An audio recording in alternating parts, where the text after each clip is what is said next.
रियाज़ जी सदारत में एमडीके टेस्ट बाबत इजलास थियो आहे। इजलास में सेक्रेटरी सेहत समेत सजी सिंध के मेडिकल यूनिवर्सिटीज़ और कॉलेजिस के नुमाइंदन भी शिरकत कई है। तफ़सील मालूम कंदासीं। लाइन ते मौजूद है असलम हैदर सोलंकी। जी असलम, छा तफ़सील आहिनि इजलास के हवाले से?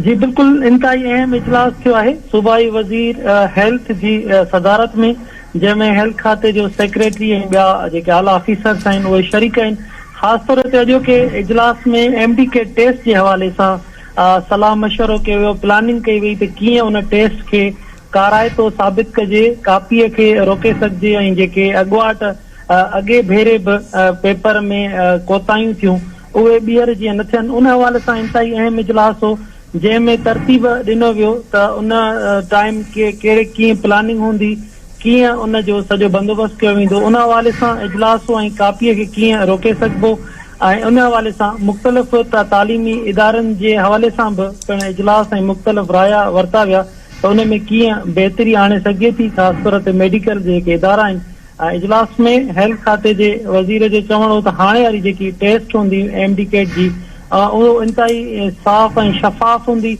ऐं उन में कंहिं क़िस्म जी कंहिंजी बि कोताही बर्दाश्त न कई वेंदी ऐं मेरिट जे बुनियादुनि ते जेके मासूम ॿार नौजवान जेके उम्मीदवार हूंदा उहे पास कंदा ऐं प्रोफेशनल डिग्रियूं हासिल कंदा। जी वरी महिरबानी नासिन। कराची का असलम हैदर सोलंकी तफ़सील ॾिना आहिनि।